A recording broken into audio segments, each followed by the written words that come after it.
저희 부부가 미국에 가서 우리 자녀들 집에서 손주를 보고 있던 1월 10일경쯤에 제 카톡에 갑자기 제가 알고 있는 베트남에서 함께 사역했던 선교사님 박모모 선교사가 천국 환송 예배를 드린다는 그런 사진이 올라왔습니다. 제가 눈을 의심하면서 이게 도대체 무슨 일인가 하는 생각을 가지고 어떻게 이렇게 연락을 해서 베트남에 연락을 해봤더니 제가 베트남에서 지부장으로 섬길 때에 중국에서 추방이 돼가지고 베트남에 오셨던 선교사님이었는데, 제가 좀 도움을 드리면서 참 생각할 때마다 너무 좀 가슴이 아픈 분이었는데, 이분이 천국을 갔다는 겁니다. 나이는 56세. 밤에 자다가 갑자기, 물론 그 전에도 한번 쓰러졌는데 어쨌든 심장마비가 와가지고 구급차를 불렀지만은 이 차도 30분이나 늦게 오고 하여튼 병원에 가다가 그만 숨이 졌다고 합니다. 그래서 자녀들과 사모님을 다 남겨놓고 천국을 가셨다는 얘기를 들으면서 참 제 마음이 먹먹했습니다. 정말 충격적이었고요. 이런 생각이 들었습니다. 정말 우리는 말로 참 우리가 살아가는 세상 언제 죽을지 모른다고 그렇게 생각하지만, 사망이 먼 것처럼 생각하지만, 그러나 그렇지 않습니다. 여러분들, 우리의 생명 우리 것 아닙니다. 언제 어떤 일이 일어날지 우리는 정말 알 수가 없습니다. 자, 이런 이 먹먹함을 가지고, 안타까움을 가지고 이제 다시 한국에 돌아와서 제일 먼저 제가 한 일이, 사실 제가 가기 전에 붕괴를 한다는 얘기를 들었는데 미국에서는 보질 못했고 한국에 돌아오자마자 도대체 붕괴 상황이, 그 붕괴를 한 영상이 있는가를 보면서 제가 찾아봤더니 마침 다 올리셨더라고요. 음성침례교회 영상에. 근데 보신 분이 없어요. 조회수가 1로 나오더라고요. 어떤 거는. 그 붕괴 영상을 다 보면서 참 귀한 말씀을 전해주셨어요. 강사님이 하나님의 그 요셉의 형통을 말씀하시면서 형통함이 뭔지를 자세하게 말씀을 해주셨더라고요. 여러분들, 사실 우리가 잘 알고 있는 요셉, 이 요셉은 창세기 39장 여러분들 많이 들으셨을 텐데, 요셉에 대해서 이렇게 말합니다. 여호와께서 요셉과 함께 하심으로 그가 형통한 자가 되어 그의 주인 애굽 사람의 집에 있으니 그의 주인이 여호와께서 그와 함께 하심을 보며 또 여호와께서 그의 범사에 형통하게 하심을 보았더라. 마치 요셉이 형통했다는 것을 밖에서 멀리서 보는 것처럼 그렇게 기록을 하고 있습니다. 어쨌든 요셉은 하나님 앞에 형통한 사람이었습니다. 근데 이 형통이, 우리가 생각하는 형통은 성공이고 잘 되는 것인데 성경에서 말씀하고 있는 형통은 하나님의 뜻이 이루어지는 것이고, 그리고 하나님이 하시는 일에 내가 쓰임받는 것이 형통입니다. 그래서 저는 이 성경에서 형통을 말할 때마다 저는 하나님의 형통이라고 말합니다. 자, 이렇게 형통의 삶을 살았던 요셉을 보면서 저는 갑자기 제가 좋아하는, 정말 하나님이 형통하게 하셨던 또 한 사람이 떠올랐습니다. 그 사람이 누굽니까? 여호수아예요. 사실 요셉이 하나님이 함께 하셔서 형통했다라고 기록하고 있는데, 여호수아에게는 하나님께서 형통하라고 말씀하셨어요. 직접 여호수아에게 말씀하신 겁니다.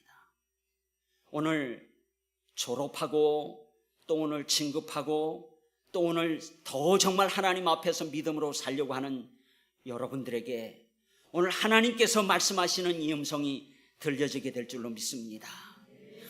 여러분들, 여호수아 1장 1절에 보시면 여호수아는 여호와의 종 모세의 시종이라고 말합니다.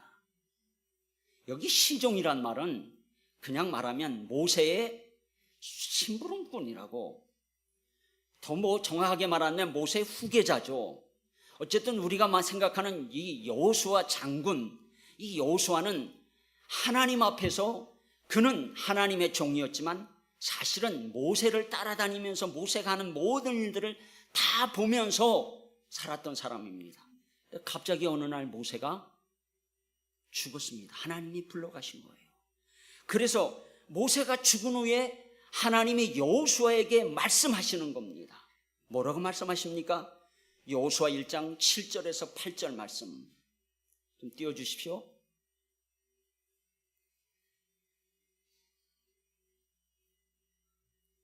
1장 7절에서 8절 말씀이 이 말씀이 아닌데 제가 읽어드리겠습니다. 오직 강하고 극히 담대하여 나의 종 모세가 내게 명령한 그 율법을 다 지켜 행하고 우로나 자로나 치우치지 말라. 그리하면 어디로 가든지 형통하리니 이 율법책을 내 입에서 떠나지 말게 하며 주야로 그것을 묵상하여 그 안에 기록된 대로 다 지켜 행하라. 그리하면 내 길이 평탄하게 될 것이며 내가 형통하리라. 자, 여기 보면 형통하리니 내가 형통하리라. 하나님이 여호수아에게 직접 말씀하신 거예요. 여러분들, 하나님은 오늘 우리에게 말씀하십니다. 내가 형통할 것이다. 내가 형통하리니 내가 형통하리라라고 말씀하시고 있는 겁니다. 이 말씀을 하시기 전에 하나님이 여호수아에게 특별하게 이렇게 말씀하십니다. 여호수아 1장 5절에 보시면 6절에 보시면 강하고 담대하라. 너는 내가 그들의 조상에게 맹세하여 그들에게 주리라 한 땅을 이 백성에게 차지하게 하리라. 오직 강하고 극히 담대하여 라고 말합니다. 여러분들, 하나님이 함께 하시는 하나님의 형통을 누리는 자들은 강하고 담대해야 합니다. 이게 하나님이 명령하시는 거예요. 이제 중학교로 고등학교로 대학교로 대학원으로 또 한 단계 더 나아가는 분들뿐만이 아니라 우리 사랑하는 성도들, 정말 하나님의 말씀대로 이 험한 세상 속에서 강하고 담대한 삶을 살아가게 되기를 예수님의 이름으로 축복합니다. 그렇습니다, 여러분들. 형통을 누린다는 것은 강하고 담대함으로 나가는 겁니다. 하나님이 우리에게 이렇게 말씀하신다는 걸 꼭 기억하시기 바랍니다. 여러분들이 강하고 담대한 이 말씀을 생각하면서 한 인물이 떠올랐습니다.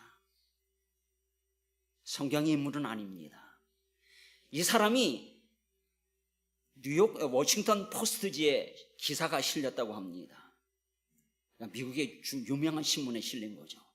자, 여러분들, 역사를 보면 우리가 알고 있는 것처럼 역사를 딱 나눕니다. 뭘로 나누냐면 기원 전, 기원 후로 나눕니다. 기원 전이라는 것은 BC, 예수님이 오시기 전이고, 기원 후라는 것은 AD라고 해서 주님의 해, 즉 예수님이 오셨을 때를 1년으로 합니다. 지금 우리가 살고 있는 2025년은 사실은 정확하게 AD 2025입니다.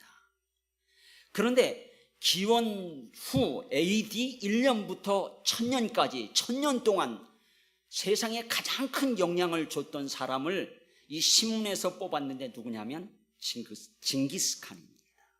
징기스칸. 들어보셨죠? 몽골도 갔다 오셨는데 이 사람 몽골의 왕이었습니다. 근데 이 징기스칸이 살고 있었던 때에 몽골은 인구가 한 200만 정도 되었다고 합니다. 지금도 많지는 않은 나라죠. 근데 200만이 살고 있는데 지금은 많이 발전했지만 그때야 다 유목민들 아닙니까? 다 뭐 말 키우고 이런 유목민들이 살고 있는 한 200만 정도 되는 나라였는데 뭐 강한 나라가 아닙니다. 그래서 군사들을 다 모으면 10만 정도? 여러분들, 지금 우리나라가 5천만이 넘는데 군인이 60만이 안 됩니다. 한 10만 모으려면 아마 전쟁에 나갈 수 있는 남자들은 다 끌어모아야 10만이 될 겁니다. 그렇게 약한 강한 나라가 아닌데 이 몽골을 지배하던 몽골의 대장이었던 징기스칸이 이 10만의 군대를, 10만도 안 되는 군대를 이끌고 쳐들어가서 자기 나라의 인구의 100배가 넘는 2억이 넘는 땅을 다 정복해버린 겁니다. 어마무시한 거죠. 그리고 그것뿐만이 아니라 사실은 이 30년 만에 그 땅을 다 정복해버리고 150년 동안 다스렸다고 합니다.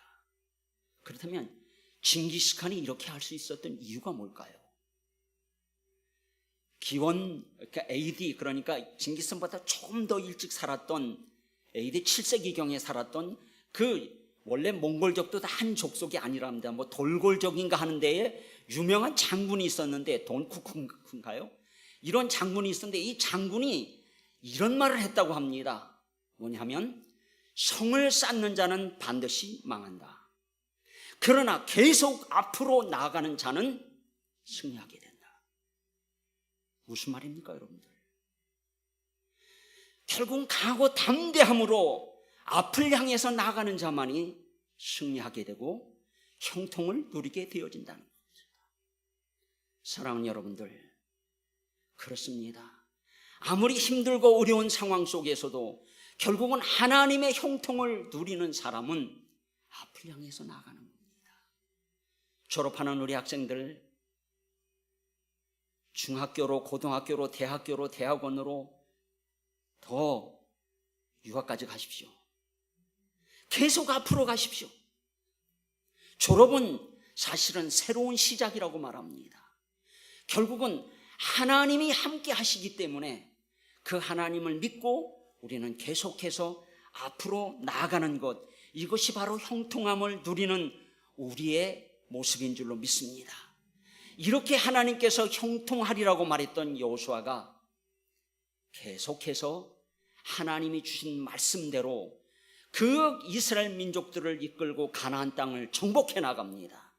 가나안 땅을 다 정복하고, 물론 정복하지 못한 땅도 있었지만 어쨌든 가나안 땅을 그 이스라엘 백성들과 함께 들어가서 그 땅을 정복하고, 그리고 다 지파들에게 나눠주고, 그리고 오늘 본문 23장, 여러분들 23장을 보시면 이렇게 하나님이 형통하리라고 했던 여호수아가 마지막에 이스라엘 백성들을 모아놓고 지금 이렇게 말하고 있는 것입니다.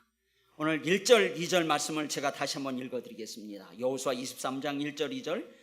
여호와께서 주의 모든 원수들로부터 이스라엘을 쉬게 하신 지 오랜 후에 여호수아가 나이 많아 늙은지라 여호수아가 온 이스라엘 곧 그들의 장로들과 수령들과 재판장들과 관리들을 불러다가 그들에게 이르되 나는 나이가 많아 늙었도다.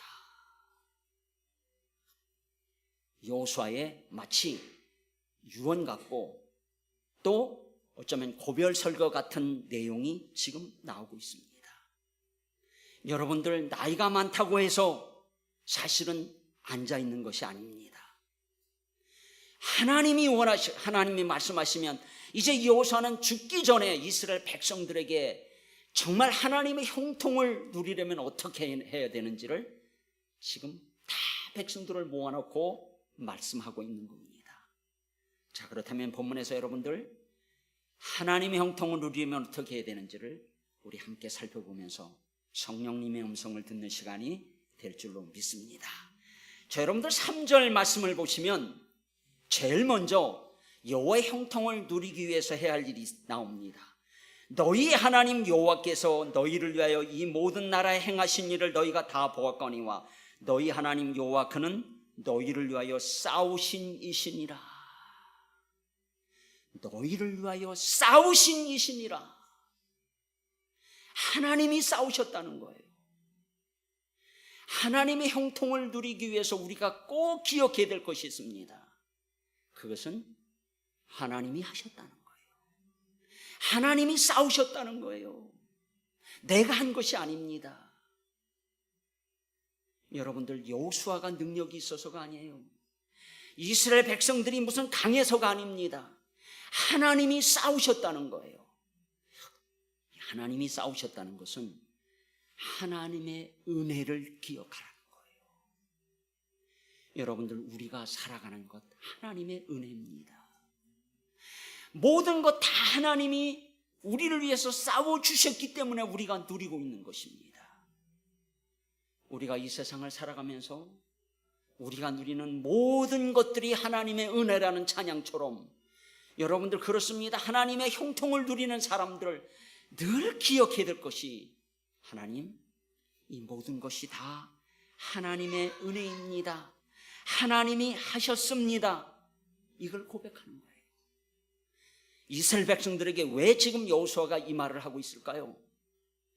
이스라엘 백성들이 430년 동안 애굽에서 노예로 살아가면서 하나님이 그들을 건져주셨을 때에 아마 그들은 춤을 추며 기뻐했을 거예요. 그리고 그들이 광야 40년을 지나면서 하나님이 그들에게 만나를 메추라기를 통해서 먹여주시고 반석에서 물을 내서 그들을 먹여주시고 그들의 옷이 해지지 않도록 그들의 발이 부러뜨리지 않도록 하나님이 보호해 주셨을 때 그들은 하나님의 은혜를 보았을 거예요. 그런데 이제 그들이 가나안 땅에 들어가서는 자기들이 싸워야 돼요. 자기들이 전쟁한 거예요. 물론 하나님이 이렇게 하라고 여호수아에게 말씀해 주셨지만은 어쨌든 자기들이 싸웠고 자기들이 농사지었어요. 그러다 보니까 무슨 생각이 들었을까요? 이거 내가 한 건데? 이거 내가 농사지은 건데? 이런 생각이 들어오는 순간에 사실은 하나님이 하셨다는 것을 자꾸 잊어버리게 되는 겁니다. 우리 인간의 문제는 결국은 너무 쉽게 하나님의 은혜를 잊어버린다는 거예요. 여러분들, 그런데 이 하나님의 은혜를 잊지 않고 기억하려면 끊임없이 뭘 해야 될까요? 내가 누구였는지, 내가 누군지를 기억하셔야 돼요. 우리는 다 이런 생각을 합니다. 나는 괜찮은 사람이라고. 그런데 성경은 끊임없이 우리에게 말씀하고 있는 것이 인간은 죄인이라는 거예요. 인간은 죄인입니다. 죄 아래 있다는 거예요. 에베소서 2장 1절에서 3절 한번 띄워주시겠습니까? 이것도 지금 에베소서 2장이 아닌데요. 예.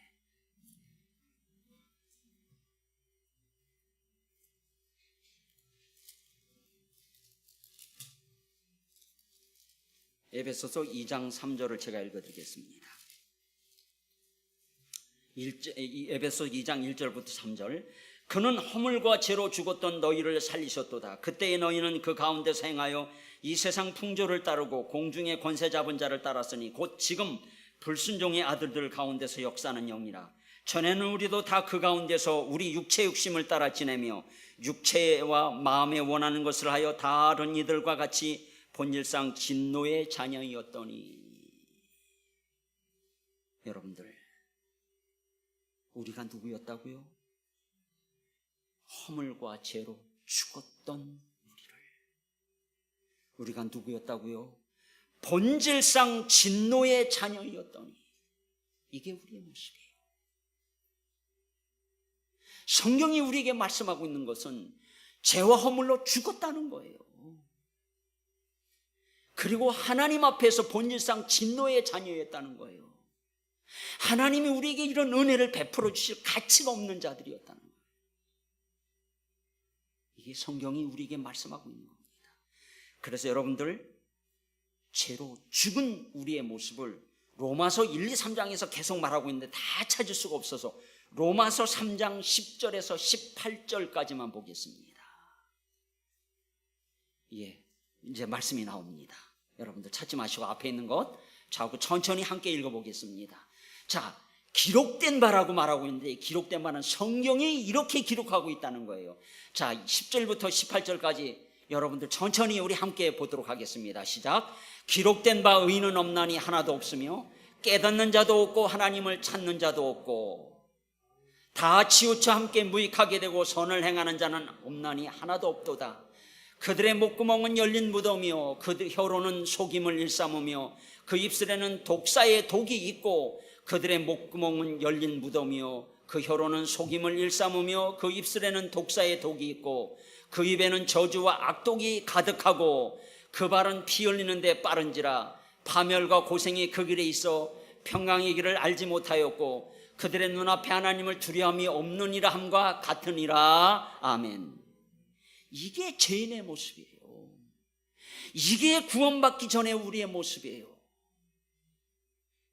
그래서 사랑하는 여러분들, 구원이라는 것이 예수님 믿고 구원받았다는 것 속에 정말 엄청난 내용이 있는데 가장 중요한 것은 죄로 죽었던 나를 예수님의 십자가의 보혈로 살려주셨다는 거예요. 내가 죄인인 것을 깨닫지 못하면 복음은 아무 의미가 없어요. 그런데 우리는 너무 쉽게 그냥 예수 믿으면 구원받는다고 말합니다. 그러나 이 속에는요, 내가 죄인인데, 내가 하나님 앞에 저주받은 자인데, 진노의 자녀였는데 예수님이 나를 위해 십자가에 죽으셨기에 내가 구원받았다는 거예요. 제가 가끔씩 기억하는, 제 자신에게 말하는 애화가 있습니다. 여러분들 한번 잘 들어보시기 바랍니다. 어느 장로님이 계셨습니다. 이 장로님은 사업이 잘 돼서 정말 물질의 복을 엄청 받았습니다. 교회에서도 정말 많은 사람들이 존경을 하고 교회의 일들을 다 감당하는 그런 장로님이었습니다. 그런데 성도들과 함께, 그 교회 성도들과 함께 기도원에 올라갔습니다. 기도원에 올라가서 기도하다가 이제 다 흩어져서 개인 기도를 한다고 뭐 기도 굴레도 가고 또 이렇게 나무 밑에도 앉아서 기도를 하는데, 이 장로님이 앉아서 기도하려고 하는데 도대체 기도할 게 없는 거예요.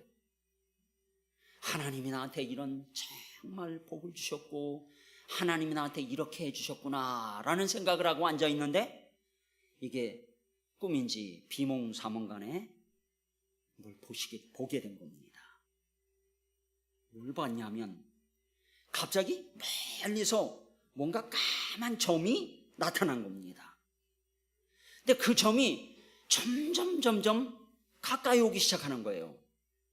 자기 눈앞으로 점점 조금씩 커지면서 점점 가까이 옵니다. 그런데 알아볼 수 있을 정도 됐을 때 깨닫는 건 뭐냐면, 아, 사람이구나. 그런데 그것이 더 가까이 옵니다. 눈으로 볼 수 있을 만큼 왔을 때에 보니까 자기가 태어나서 그런 사람을 본 적이 없어요. 머리는 완전히 다 흐트러진 데다가 온 성한 데가 없이 전부 다 부스럼이 나고 번데가 나고, 옷은 정말 사람이 입을 수 없는 그런 누더기 같은 옷을 입은 그런 사람이 자기에게로 오는데 쳐다볼 수가 없는 거예요. 너무 끔찍해서. 점점 가까이 오더니 쳐다보질 못하고 이렇게 하고 있는데 갑자기 마음속에 이런 소리가 들리는 겁니다. 이게 너다. 이 사람이 너다.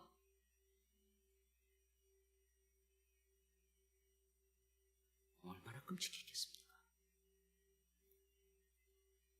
그때 그 장로님이 정말 내가 인생을 헛되게 살았구나, 내가 이런 인간이구나, 그걸 깨닫고 완전하게 변화되었다고 합니다.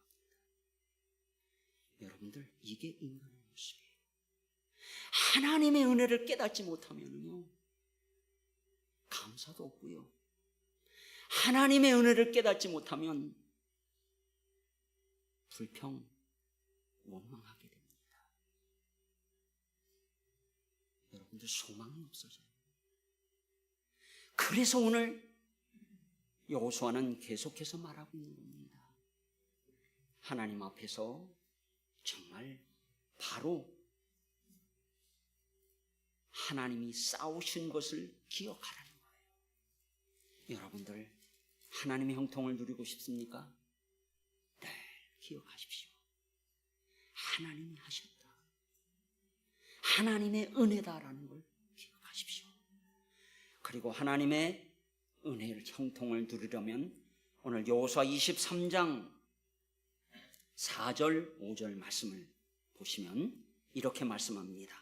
보라, 내가 요단에서부터 해지는 쪽 대해까지 남아있는 나라들과 이미 멸한 모든 나라를 내가 너희를 위하여 제비 뽑아 너희의 지파에게 기업이 되게 하였느니라. 너희 하나님 여호와 그가 너희 앞에서 그들을 쫓아내서 너희 목전에서 그들을 떠나게 하시리니 너희 하나님 여호와께서 너희에게 말씀하신 대로 너희가 그 땅을 차지할 것이라. 하나님의 형통을 누리려면 하나님이 말씀하신 대로 이루어진다는 걸 믿으셔야 합니다. 여러분들, 우리에게 일어나는 모든 일들은 하나님의 은혜이면서 또 하나님이 말씀하신 대로 이루어진 거예요. 이게 성경입니다. 하나님은 하나님의 말씀을 이루어 가시는 분이에요. 말씀하시는 대로 이루어지는 거예요. 그래서 하나님의 말씀을 붙들고 나가는 겁니다. 여러분들, 그렇습니다. 어떤 일이 있어도 하나님의 말씀만 이루어진다는 걸 기억하십시오. 그래서 말씀 앞에 나가야 되고, 그래서 하나님의 말씀을 사모하며 그 말씀에 순종하는 삶을 살아가야 되는 줄로 믿습니다. 사랑하는 여러분들, 하나님이 약속대로 우리에게 다 이루어지게 하신 거예요. 하나님이 약속하신 것이 이루어진 것을 이 성경이 우리에게 말씀해 주고 있다는 겁니다. 그래서 여러분들, 우리가 특별히 기억하십시오. 사실 우리 학생들은 좀 덜 하겠지만, 여러분들, 우리 모두는 살아가면서 제일 필요한 것이 사실은 돈이에요. 물질입니다. 그런데 이건 내가 노력해서 얻었다고 생각하기가 너무 쉽습니다. 그렇지 않습니다. 신명기 8장 18절, 아까 말씀이 나오던데 한 번 더 띄워주시겠습니까? 예. 신명기 8장 18절 우리 함께 보겠습니다. 시작. 내 하나님 여호와를 기억하라. 그가 내게 재물 얻을 능력을 주셨음이라. 이같이 하시면 내 조상들에게 맹세하신 언약을 오늘과 같이 이루려 하심이니라. 아멘. 여러분들, 여러분들이 가지고 있는 물질을 여러분들이 얻은 거 아니에요. 하나님이 약속하신 대로 물질 얻을 능을 주셨기 때문이에요. 그래서 주어진 거예요. 그래서 하나님 앞에 여러분들 드리며 살아야 되는 겁니다. 우리 졸업생 여러분들, 그리고 진급하는 여러분들, 하나님의 말씀이 꼭 이루어진다는 것을 기억하십시오. 그 말씀에 순종하며 살아가십시오. 오늘 하나님 형통을 누리면 한 가지만 더 봅니다. 오늘 6절 말씀을 보시면 23장 여호수아 23장 6절에 보시면, 그러므로 너희는 크게 힘써 모세 율법책에 기록된 것을 다 지켜 행하라. 그것을 떠나 우로나 좌로나 치우치지 말라. 기록된 것을 다 지켜 행하라. 하나님의 말씀에 순종하라는 거예요. 하나님의 형통을 누리려면 하나님 말씀에 순종하는 것밖에 없어요. 이게 하나님의 약속이에요. 저는 우리 학생들에게 하나님의 말씀 뭘 순종해야 됩니까? 라고 그렇게 묻는다면 딱 두 가지만 말씀드립니다. 하나는 하나님을 경외하는 것이고, 하나는 이웃 사랑하는 거예요. 하나님 사랑, 이웃 사랑이죠. 그게 전 모든 율법, 모든 하나님의 말씀입니다. 그런데 이것 꼭 말씀드릴게요. 하나님을 경외한다면 부모 공경해야 됩니다. 그리고 하나님 공경한다면 하나님 앞에 드려야 합니다. 그리고 그렇게 살면 이웃들이 보이고 그 이웃들을 더 돌볼 수 있게 되어지는 줄 믿습니다. 이게 하나님의 형통을 누리는 거예요. 그런데 여러분들, 이 여호수아 23장의 뒤에 보시면은 이제 이렇게 형통을 누리지 못하고 살아가게 되면 어떤 일들이 일어나는지를 이렇게 말씀합니다. 제가 읽어드리겠습니다. 여호수아 23장 14절에 보라, 나는 오늘 온 세상이 가는 길로 가려니와 너희 하나님 여호와께서 너희에게 대하여 말씀하신 모든 선한 말씀이 하나도 틀리지 아니하고 다 너희에게 응하여 그 중에 하나도 어김이 없음을 너희 모든 사람은 마음과 뜻으로 아는 바라. 너희 하나님 여호와께서 너희에게 말씀하신 모든 선한 말씀이 너희에게 임한 것 같이 여호와께서 모든 불길한 말씀도 너희에게 임하게 하사 너희 하나님 여호와께서 너희에게 주신 이 아름다운 땅에서 너희를 멸절하기까지 하실 것이라. 순종 안 하면 하나님이 멸절시키시겠다. 이게 성경이에요. 정말 심각한 문제는 하나님을 두려워하는 모습들이 지금 우리에게 없어요. 하나님은 나에게 그냥 복이나 주시는 분이라고 생각하면 안 됩니다. 말씀대로 순종할 때에 하나님이 형통을 누리게 하시지만은 그 말씀대로 살지 않으면 멸절하시기까지, 아름다운 땅에서 너희를 멸절하기까지 하실 것이라. 이게 하나님의 말씀입니다. 그렇다면 여호수아가 마지막으로 오늘 이 형통을 누리기 위해서 내가 하겠다고 했던 것 한 가지만 말씀드리고 마치려고 합니다. 여호수아 24장 14절 한번 좀 띄워주시겠습니까? 여호수아 24장 14절. 예, 말씀이 나왔습니다. 이게 여러분들 결론이에요. 결국 하나님의 형통을 누리면서 살았던 여호수아의 고백이 이거예요. 함께 봅니다. 시작. 그러므로 이제는 여호와를 경외하며 온전함과 진실함으로 그를 섬기라. 너희의 조상들이 강 저쪽과 애굽에서 섬기던 신들을 치워버리고 여호와만 섬기라. 아멘. 여러분들, 이게 하나님의 형통을 누리는 비결이에요. 하나님만 섬기라는 거예요. 하나님만 섬기라는 거예요. 아마 오늘도 우리 졸업한 학생들 그리고 예배하는 여러분들 다 하나님만 섬기며 하나님의 형통함을 누리게 되기를 예수님의 이름으로 축복합니다. 기도하시겠습니다.